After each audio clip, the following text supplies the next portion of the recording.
রাত তখন ঠিক 12টা। শহরের শেষ প্রান্তে অবস্থিত শেওড়া ব্রিজ বাস স্ট্যান্ড। চারদিকে নিস্তব্ধতা, কুয়াশা আর হলুদ স্ট্রিট লাইটের ঝিমুনি আলো।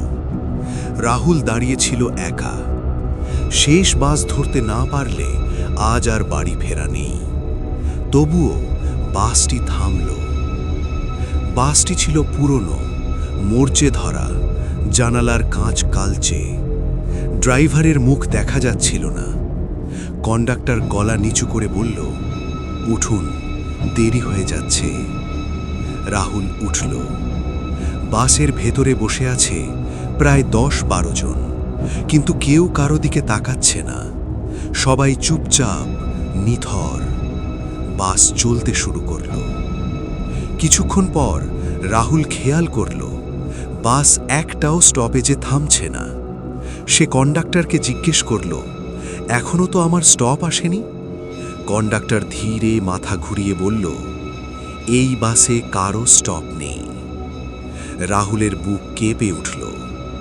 হঠাৎ তার চোখ পড়ল জানালার বাইরে। রাস্তায় কোনো আলো নেই, কোনো বাড়ি নেই, শুধু ঘন অন্ধকার আর কুয়াশা। সে পাশের যাত্রীকে ছুঁয়ে বলল, আপনি কোথায় নামবেন? লোকটা ধীরে মুখ তুলল।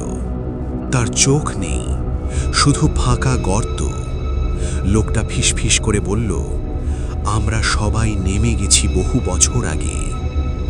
ঠিক তখন বাসের ভেতরে একসাথে ঘুরে গেল সব মাথা।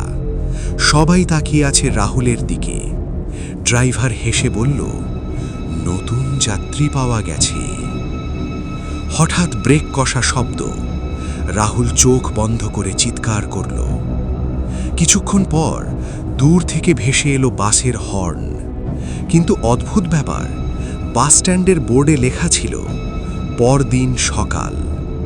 শেওড়া ব্রিজের নিচে একটি লাশ পাওয়া যায়, মুখে ভয়ানক আতঙ্কের ছাপ।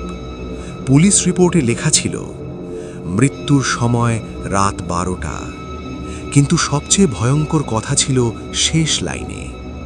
বাস স্ট্যান্ডের সিসিটিভিতে রাত 11:30টার পর কোনো বাস আসেনি। আজও কেউ কেউ বলে, রাত 12টার পর যদি তুমি একা বাস স্ট্যান্ডে দাঁড়িয়ে থাকো আর দূর থেকে হর্ন শোনো,